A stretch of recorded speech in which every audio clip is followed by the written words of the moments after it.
অগ্নি এবং কথা এবং অন্য সকলে মন্দিরের ভেতরে ঢুকলে একজন মহিলা তাদের সামনে এসে বিড়বিড় করে কিছু ধাঁধা বলে আর বলে যে তোরা দীর্ঘাত মরে যাবি। কিন্তু অগ্নি ওই মহিলার কথায় পাত্তা না দিয়ে খোঁজাখুঁজি শুরু করে। এরপর অঙ্কিত ভেতরে এসে একটা ঘন্টা দেখতে পায় এবং বলে যে আগে তো এই ঘন্টা এখানে দেখিনি।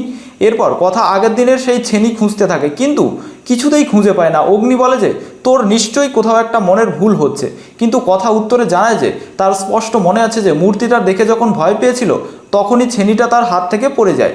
তখন অগ্নি মজা করে বলে যে সে তো শুনেছে যে ভূতেরা লোহা ভয় পায়, কিন্তু এখানে তো দেখা যাচ্ছে ভূতই লোহা গায়েব করে দিল।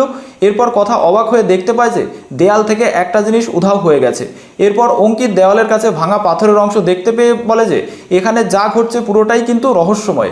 এরপর অগ্নির গায়ে মন্দিরের একটা ভাঙা দেওয়াল পড়ে যেতে গেলে অগ্নি তাড়াতাড়ি ধরে ফেলে, আর কথা কিন্তু ভীষণ ভয় পায়। তবে কথা একটা ব্যাপার পরিষ্কার বুঝতে পারে যে কিছু লোকজন যক্ষিণীদের ভয় দেখিয়ে কিছু একটা উল্টোপাল্টা কাজ করছে।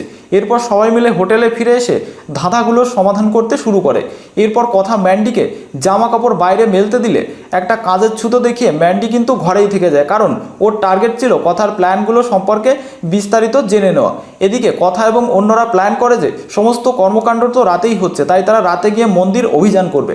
তখন ম্যান্ডি মনে মনে ভাবে যে গোবরদেবী তো ভীষণ শেয়ানা, আর তারা আজকে যদি মন্দির পাহারা দেয় তাহলে তো মূর্তি পাচার করতে পারবে না।